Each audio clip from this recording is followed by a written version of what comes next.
ABC agro classes Udaipur के ई platform पर मैं डॉक्टर बीएस दादीच एक बार पुनः आप सभी विद्यार्थियों का हार्दिक अभिनंदन करता हूं।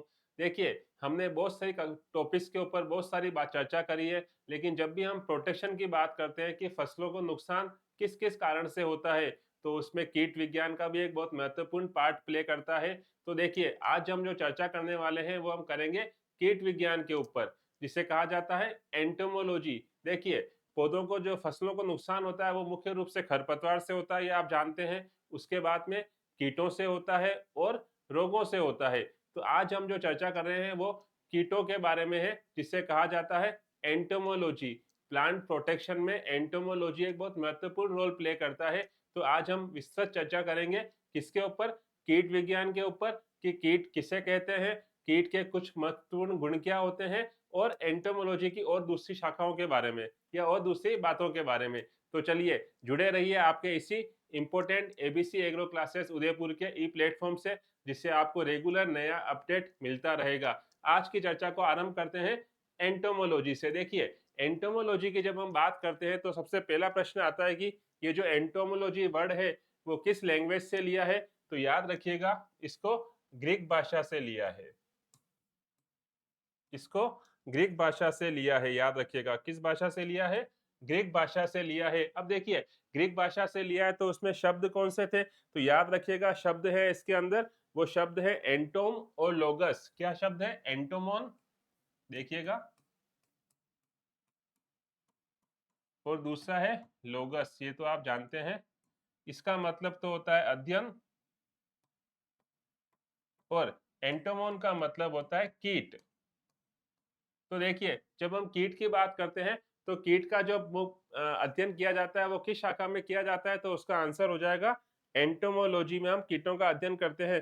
तो जंतु विज्ञान की ऐसी शाखा जिसमें कीटों का अध्ययन किया जाता है उसे एंटोमोलॉजी कहा जाता है, और यह शब्द ग्रीक भाषा से लिया गया है। एंटोम का मतलब होता है कीट और लोगस का मतलब आप जानते हैं अध्ययन। अब देखिए, जब भी हम किसी कीट का या किसी पौधे का विस्तृत अध्ययन करते हैं तो हम उसका पूरा ऑर्डर देखते हैं कि उसकी हियरार्की क्या होगी। हियरार्की का मतलब जगत क्या होगा, संघ क्या होगा, वर्ग क्या होगा, क्लास क्या होगी, वंश क्या होगा, जाति क्या होगी। तो देखिए, इसी बात के ऊपर एक प्रश्न बहुत इंपॉर्टेंट आया हुआ है कि आप इस पूरे हियरार्की क्रम को सिस्टमेटिकली सही ढंग से व्यवस्थित करिए। तो याद रखिएगा, जब आपसे व्यवस्थित करने का क्रम पूछे तो सबसे पहले याद रखिएगा, सबसे पहले क्या आता है? जगत। जगत, जगत मतलब एनिमल किंगडम है, प्लांट किंगडम है, क्या है? तो उसे बोलते हैं जगत। अब देखिए, जगत के जस्ट हम जब बाद में बात करते हैं तो उसके बाद में आता है संघ। जगत के बाद क्या आता है? संघ। तो याद रखिएगा, जगत के बाद आया संघ। संघ मतलब जैसे जिसे हम क्या बोलते हैं? फाइलम। तो संघ जगत के बाद में क्या आया? संघ आया। संघ के बाद में आता है वर्ग। संघ के बाद में क्या आता है? वर्ग। वर्ग के बाद में अगर आपको पूछे तो क्या आता है? कुल। ये चीज आप याद रखिएगा, अगर आपसे कभी पूछ ले कि इनका सीक्वेंस क्या होगा, तो जगत, उसके बाद संघ, फिर वर्ग, फिर कुल, फिर वंश और जाति। अगर देखिए सिस्टमेटिक और डिटेल पूछा तो यहाँ पे गण भी आता है इसके बाद, गण। उसके बाद आता है यहाँ पे कुल, उसके बाद आता है यहाँ पे वंश, और उसके लास्ट में आता है यहाँ पे जाति। तो याद रखिएगा, अगर आपसे कभी सीक्वेंस पूछ रहे इस तरह से, तो जगत के बाद क्या होता है? संघ। संघ के बाद वर्ग, फिर गण, फिर कुल, फिर वंश और जाति। ये पूरा इसका क्लासिफिकेशन का पूरा हियरार्की है कि कहाँ से स्टार्ट होता है और किस तरह से उसका सीक्वेंस होगा। इसी के ऊपर जेट सीयूटी में प्रश्न आया हुआ है। हो सकता है आपको वो इस वर्ग से स्टार्ट करे कि वर्ग से आगे जमाइए, सिस्टमेटिक अरेंज करिए, व्यवस्थित क्रम में करिए। तो आप वर्ग से स्टार्ट करेंगे, वर्ग, गण, कुल, वंश और जाति। इस तरह से इसका पूरा आंसर आप दे पाएंगे। अब देखिए, जब हम इसमें बात करते हैं तो सबसे पहला जो इसमें इंपॉर्टेंट फाइलम आता है, उस फाइलम को कहा जाता है ऑर्थोपोडा। आपने नाम सुना होगा, उससे क्या कहा जाता है? ऑर्थोपोडा। तो देखिए, ऑर्थोपोडा की जब हम बात करते हैं, ऑर्थोपोडा, ऑर्थोपोडा का मतलब होता है खंडित टांगे। बता देता हूं मैं आपको, सुनिएगा एक बार। खंडित टांगे। तो आपने कभी कीट की टांगों को इस तरह से देखा हो तो याद रखिएगा वो इस तरह से होता है, देखिएगा इस तरह से, इस तरह से वो अलग अलग खंडों में विभाजित होती है उसके पांव।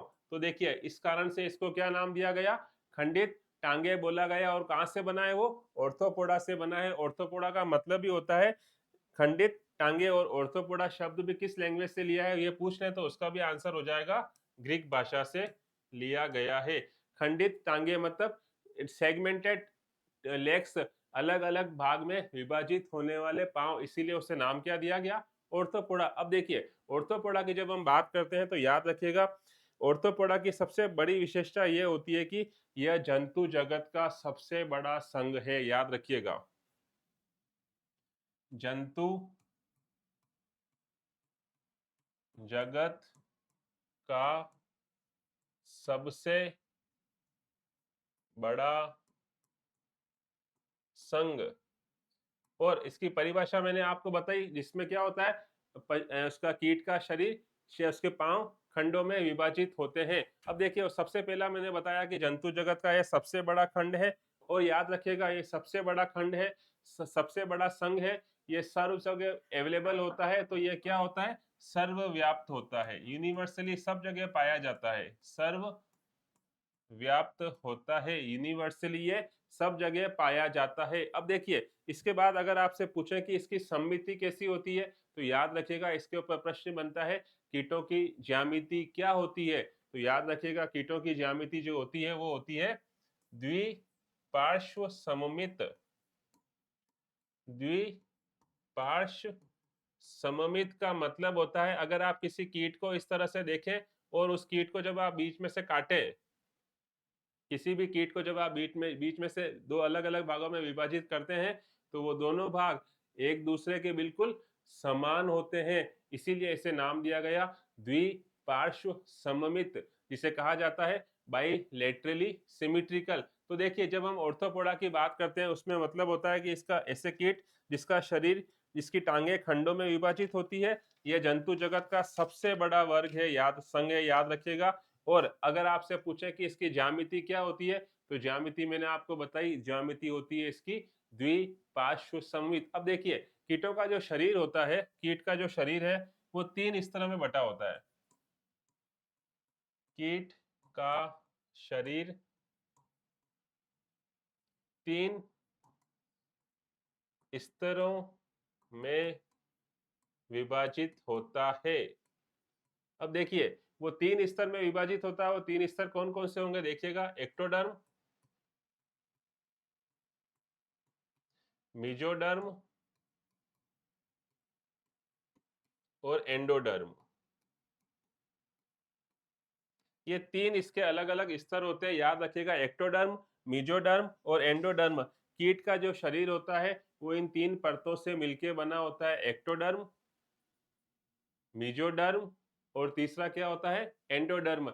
इसीलिए चूंकि इसमें तीन परत पाई जाती है इसे ट्रिप्लोब्लास्टिक भी कहा जाता है, ये भी आप याद रखिएगा, इसे क्या कहा जाता है, ट्रिप्लोब्लास्टिक। ट्रिप्लो का मतलब होता है तीन, ब्लास्टिक मतलब अलग अलग लेयर।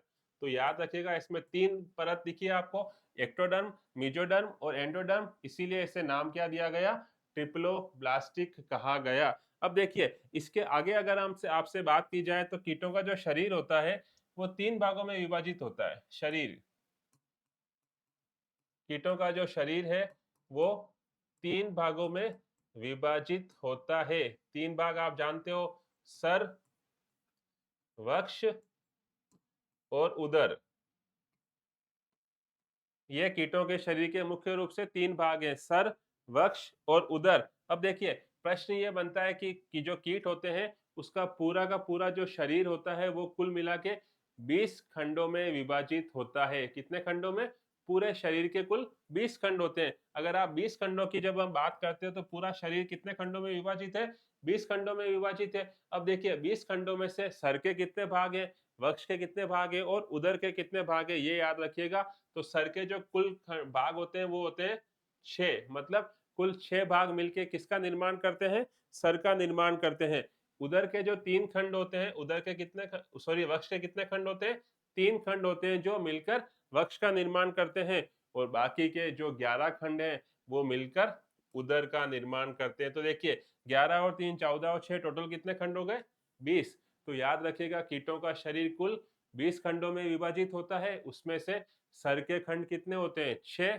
वक्ष के खंड कितने होते हैं? 3। और बाकी जो 11 खंड है वो किसके होते हैं? उदर के होते हैं। तो याद रखिएगा कीटों का जो शरीर होता है वो 3 भागों में विभाजित होता है। सर के 6 भाग, वक्ष के 3 भाग और उदर के 11 भाग। अब देखिए अगर आपसे पूछें कि नर और मादा कीट इसमें कैसे होते हैं, तो नर और मादा कीट दोनों अलग अलग होते हैं। याद रखिएगा कीटों में क्या होता है? नर और मादा दोनों अलग अलग होते हैं। नर व मादा, मेल और फीमेल अलग अलग होते हैं। नर अलग होता है, मादा अलग होती है, इसलिए हम इसे क्या बोलते हैं? इसलिए इसे कहा जाता है कि ये एक लिंगी है, डायोशियस है। याद रखिएगा इसे इन्हें इसीलिए क्या कहा जाता है? एक लिंगी कहा जाता है। और एक याद रखिएगा मादा जो होती है वो नर से हमेशा आकार में बड़ी होती है। मादा नर से आकार में बड़ी होती है, ये याद रखिएगा आप, ठीक है। मादा जो होती है वो नर से आकार में बड़ी होती है। अब देखिए इसके अंदर हम एक वर्ग की बात करें, ऑर्थोपोडा के अंदर एक बहुत महत्वपूर्ण वर्ग होता है जिसे कहा जाता है हेक्सापोडा। याद रखिएगा जिसे क्या कहा जाता है? हेक्सापोडा। हेक्सापोडा वर्ग। कीटों के अंदर एक वर्ग होता है ऑर्थोपोडा के अंदर जिसे कहा जाता है हेक्सोपोडा। हेक्सोपोडा नाम से पता लगता है, हेक्सोपोडा या इंसेक्टा जो वर्ग होता है उसमें हेक्सास और पोडस। अगर आपसे पूछे हेक्सा का मतलब क्या होता है तो 6, पोडास का मतलब होता है पांव। तो आप जानते हैं इसके अंदर कितने पांव होते हैं? कीटों के अंदर 6 पांव होते हैं। 3 जोड़ी मतलब 6 पांव। कीटों की 2 प्रमुख विशेषताओं में से ये भी आता है कि कीटों का शरीर हमेशा, कीटों के शरीर पर 3 जोड़ी पांव पाए जाते हैं और 2 जोड़ी पंख पाए जाते हैं। तो कीटों के 3 जोड़ी जो पांव है तो कुल कितने हो गए? 6। तो देखिए हेक्सापोडा का जो मतलब है वो यही होता है कि हेक्सापोडा का मतलब है उस कीटों के अंदर कितने पांव होते हैं? 6 पांव होते हैं। अब देखिए ये जो 3 जोड़ी पांव होते हैं ये हेक्सापोडा ऑर्थोपोडा का सबसे बड़ा वर्ग है। याद रखिएगा हेक्सापोडा ऑर्थोपोडा का सबसे बड़ा वर्ग, सबसे बड़ा वर्ग है। अगर आपसे कभी पूछ लें तो उसका आंसर क्या बताएंगे आप? हेक्सापोडा ऑर्थोपोडा का सबसे बड़ा वर्ग है। अब देखिए कुछ कीटों की प्रमुख विशेषताओं की जब हम बात कर ही रहे हैं तो उसमें 2 प्रश्न बनते हैं कि कीटों में श्वसन कैसे होता है और कीटों में उत्सर्जन कैसे होता है। तो उसके ऊपर बात करते हैं। कीटों में श्वसन, कीटों में जो श्वसन होता है वो श्वास नलिकाओं से होता है, श्वास नलिकाओं से। लेकिन इस नलिकाओं को एक नाम दिया गया है, वो नाम इंपॉर्टेंट है, आप याद रखिएगा। उसे कहा जाता है ट्रेकिया। तो अगर आपसे कभी पूछ ले कि कीटों में श्वसन किसके थ्रू होता है तो श्वास नलिकाएं तो कॉमन नाम है, लेकिन आप याद क्या रखेंगे? ट्रेकिया के द्वारा होता है। तो कीटों में श्वसन होता है ट्रेकिया से। अब देखिए कीटों में उत्सर्जन की बात करें, कीटों में उत्सर्जन जो होता है वो होता है मेल पिगी नलिकाओं से। याद रखिएगा ये बहुत इंपॉर्टेंट वर्ड है।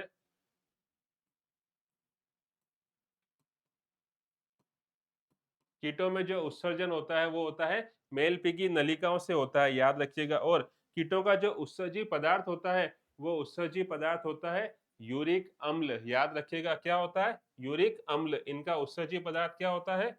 यूरिक अम्ल। इसीलिए इन सारे कीटों को यूरिकोटेलिक कहा जाता है। याद रखिएगा यूरिको, क्योंकि यूरिक अम्ल है तो इन्हें क्या कहा जाता है? यूरिकोटेलिक। तो देखिए अगर आपसे ऐसा पूछे कि कीटों का जो उत्सर्जन होता है वो किसके थ्रू होता है तो उसका आंसर है मेलपी की नलिकाओं से होता है। और क्योंकि इस पे उत्सर्जन हो रहा है तो किस पदार्थ का हो रहा है तो पदार्थ का आपको मैंने बताया, पदार्थ का नाम है यूरिक अम्ल। इसीलिए सारे कीटों को क्या कहा जाता है? यूरिकोटेलिक कहा जाता है, क्योंकि इनका प्रमुख उत्सर्जी पदार्थ क्या हुआ? यूरिक अम्ल। ठीक है, तो इसका मेलपी की नलिकाएं आप याद रखिएगा। तो यूरिक अम्ल यूरिकोटेलिक का इनका कहा जाता है क्योंकि ये यूरिक अम्ल को सिक्रेट करते हैं। अब देखिए चूंकि सारे कीट जो होते हैं वो अंडे देते हैं, इसीलिए इन्हें ओविपेरस कहा जाता है। नेक्स्ट देखिएगा, ओविपेरस। ओविपेरस को हिंदी में कहा जाता है अंड प्रजनक, क्योंकि सारे कीट क्या देते हैं, अंडे देते हैं, इसीलिए उनको नाम क्या दिया गया, ओविपेरस कहा गया। ये भी आप याद रखिएगा, कीटों को क्या कहा जाता है, ओविपेरस। सब देखिए, सारे जो कीट होते हैं उनका जो बाह्यतम शरीर होता है वो किसका बना होता है, इस पे प्रश्न बनता है, तो याद रखिएगा सारे कीटों का तो जो बाह्यतम शरीर है वो बना होता है काइटिन का। किसका बना होता है, काइटिन का, याद रखिएगा, काइटिन का। तो जो बाह्यतम कवच होता है जिसे आप क्या कहते हो, क्यूटिकल, याद रखिएगा, क्यूटिकल। तो इस क्यूटिकल का जो निर्माण होता है वो किससे होता है, काइटिन प्रोटीन से होता है। तो याद रखिएगा कीटों का जो बाह्यतम शरीर होता है वो किसका बना होता है, काइटिन का बना होता है। जनन इनके अंदर लैंगिक जनन होता है, और अगर आपसे परिसंचरण पूछ लें, जनन तो इनमें कौन सा होगा, लैंगिक जनन, इनमें लैंगिक जनन पाया जाता है। और इनका जो परिसंचरण तंत्र है उस पर प्रश्न बनता है, तो याद रखिएगा खुला रक्त परिसंचरण तंत्र, ये बहुत इंपॉर्टेंट है, याद रखिएगा। इनका जो सर्कुलेटरी सिस्टम होता है वो ओपन तरह का होता है, खुला रक्त परिसंचरण तंत्र इनमें पाया जाता है। अब देखिए, एक इंपॉर्टेंट वर्ड आपने नाम सुना होगा जिसे कहा जाता है कायांतरण, मेटामॉर्फोसिस। उस पर प्रश्न बनता है कि ये मेटामॉर्फोसिस होता क्या है। तो चलिए मेटामॉर्फोसिस की बात करते हैं। कायांतरण,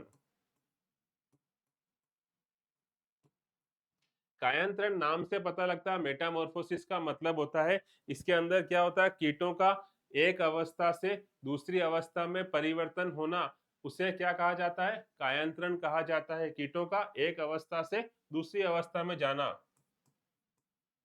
कीटों का एक अवस्था से दूसरी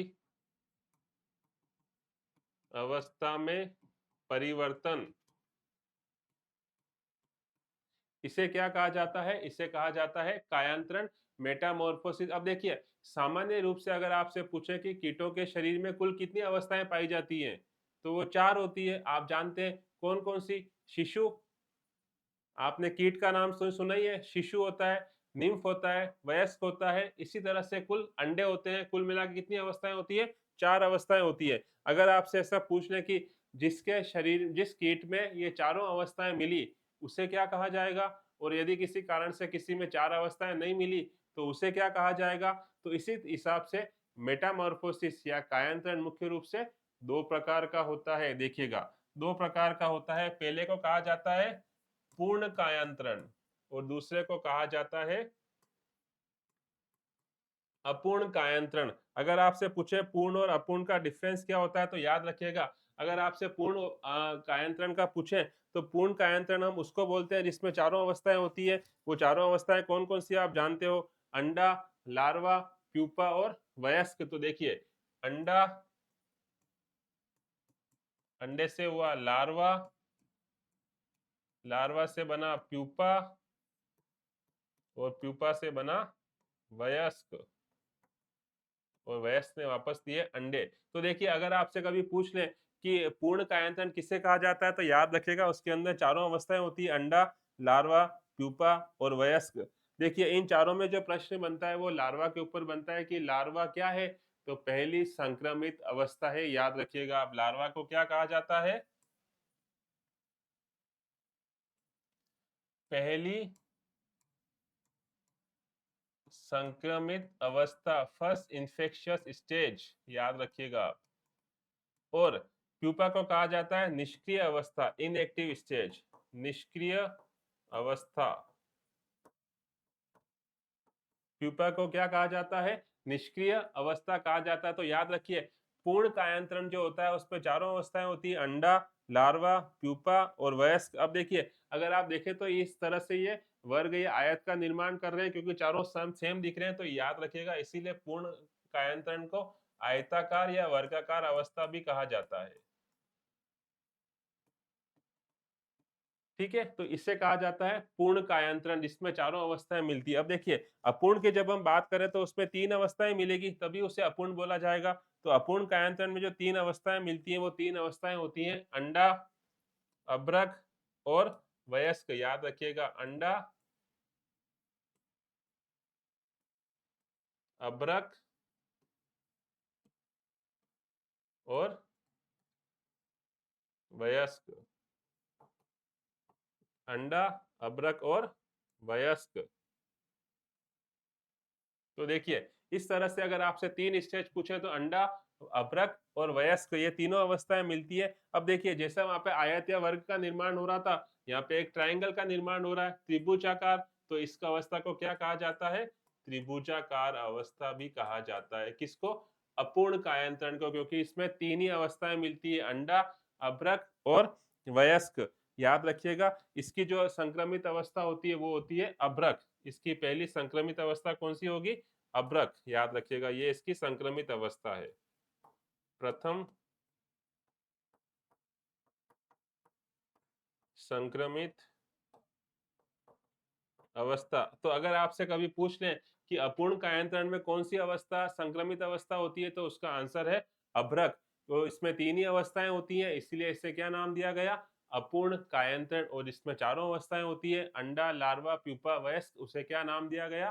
पूर्ण कायांतरण। तो इस पे क्वेश्चन बनता है कि पूर्ण कायांतरण किसे कहा जाता है और अपूर्ण कायांतरण किसे कहा जाता है। अब देखिए, प्रश्न ये बनता है कि ये तो आपने समझा दिया कि पूर्ण कायांतरण क्या होता है, अपूर्ण कायांतरण क्या होता है। उदाहरण तो याद रखिएगा, पूर्ण कायांतरण के उदाहरण इंपॉर्टेंट है, अपूर्ण कायांतरण के उदाहरण भी इंपॉर्टेंट है। तो हम इनके उदाहरण की बात करते हैं कि पूर्ण कायांतरण के उदाहरण क्या होंगे और अपूर्ण कायांतरण के उदाहरण क्या होंगे। तो सबसे पहले देखते हैं पूर्ण कायांतरण के उदाहरण, कि पूर्ण कायांतरण के उदाहरण कौन कौन से हो सकते हैं। तो याद रखिएगा, पूर्ण कायांतरण का जो पहला इंपॉर्टेंट एग्जांपल है, पूर्ण कायांतरण का एग्जांपल है कातरा, चने का फली छेदक। याद रखिएगा, कातरा और चने का फली छेदक।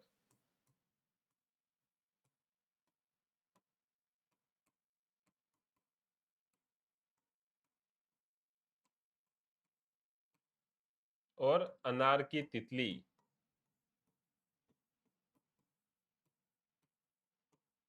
तो अगर आपसे कभी पूछ ले कि पूर्ण कायांतरण के उदाहरण बताइए तो याद रखिएगा, कातरा, चने का फली छेदक और अनार की तितली। और इसके अलावा अगर आपसे पूछे तो याद रखिएगा सफेद लट, वो भी किसका एग्जाम्पल है? इसी का एग्जाम्पल है सफेद लट। अब देखिए, इसमें से अगर आपसे पूछ ले कि कातरा, चने का फली छेदक और अनार की तितली जो आपने बताया, उसका गण कौन सा है, उस गण पे प्रश्न बनता है। तो याद रखिएगा, इन तीनों का गण एक ही है, लेपिडोप्टेरा। याद रखिएगा, इन तीनों का गण क्या है? लेपिडोप्टेरा। तो इन तीनों का गण क्या कहलाएगा? लेपिडोप्टेरा। ये याद रखिएगा, अगर कभी पूछ रहे कि इनका गण क्या है, तो ये तीनों किस गण में आते हैं? ये तीनों आते हैं लेपिडोप्टेरा गण के अंदर आते हैं। और अगर आपसे सफेद लट का पूछ ले तो सफेद लट आती है कोलियोप्टेरा के अंदर। याद रखिएगा, ये किस गण में आती है? कोलियोप्टेरा।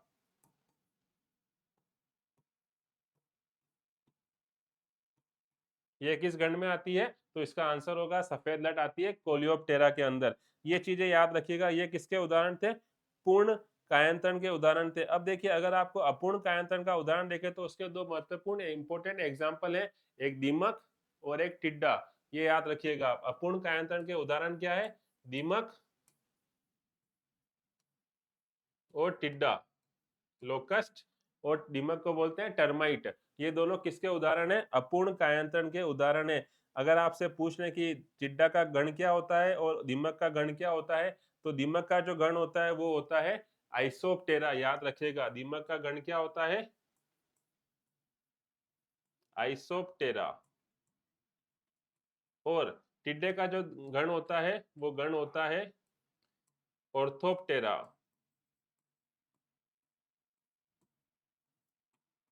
टिड्डे का गण होता है ऑर्थोप्टेरा और दीमक का गण होता है आइसोप्टेरा। ये दोनों किसके उदाहरण है? अपूर्ण कायांतरण के उदाहरण है। और अगर इसमें इंपॉर्टेंट पूछ ले अपूर्ण कायांतरण का एक और, तो बहुत इंपॉर्टेंट है, आपने नाम सुना होगा, मोइला। सरसों में लगता है, एफिड होता है मोइला, सरसों में लगने वाला मोइला। इसका जो गण होता है वो होता है हेमिप्टेरा, ये याद रखिएगा आप। कौन सा गण है इनका? हेमिप्टेरा। इस तरह से अपूर्ण कायांतरण और पूर्ण कायांतरण के ऊपर प्रश्न बनते हैं। तो आपको सारे उदाहरण मैंने बता दिए। अब देखिए, एक महत्वपूर्ण वर्ड आता है जिसे कहा जाता है मोल्टिंग। मोल्टिंग क्या होता है उसकी चर्चा करते हैं। मोल्टिंग देखिएगा, मोल्टिंग को कहा जाता है निर्मोचन।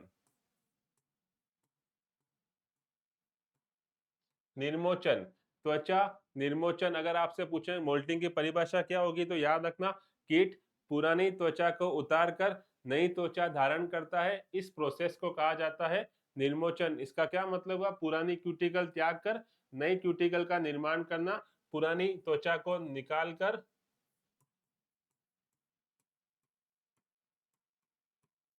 पुरानी त्वचा के स्थान पर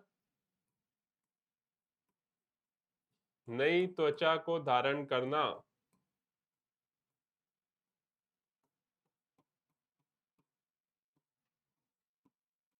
पुरानी त्वचा को निकालकर नई त्वचा को धारण करना क्या कहलाता है? ग्रहण करना क्या कहलाता है? मोल्टिंग कहलाता है। अब देखिए, मोल्टिंग में तीन इंपॉर्टेंट वर्ड आते हैं। उन तीन इंपॉर्टेंट वर्ड की बात करते हैं कि वो वर्ड कौन कौन से हैं। तो याद रखिएगा, वो तीनों इंपॉर्टेंट वर्ड इस तरह से, एक है एक्सुवी, बताता हूं आपको इनका मतलब। एक है एक्सुवी, दूसरा है इंस्टार, और तीसरा है स्टेडियम। ये तीन इंपॉर्टेंट वर्ड आते हैं निर्मोचन निर्मोचन की जब हम बात करते हैं।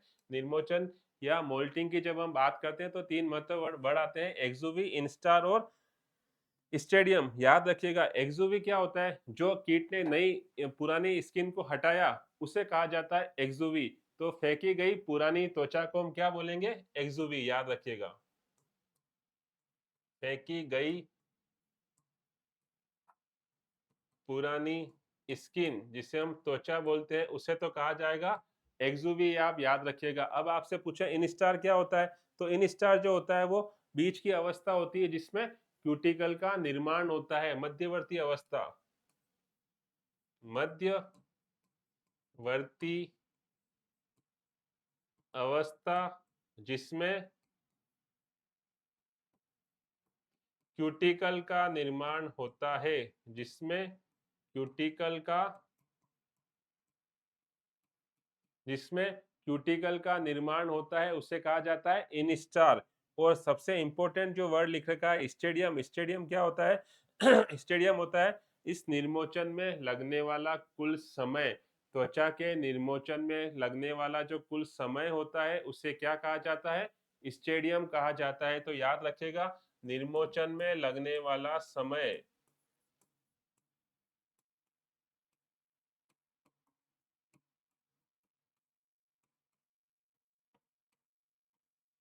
निर्मोचन में लगने वाला जो समय होता है उसे क्या कहा जाता है? स्टेडियम कहा जाता है। तो ये बहुत इंपॉर्टेंट वर्ड थे, आपको तीनों बताया मैंने, एक्सुवी, इनस्टार और स्टेडियम।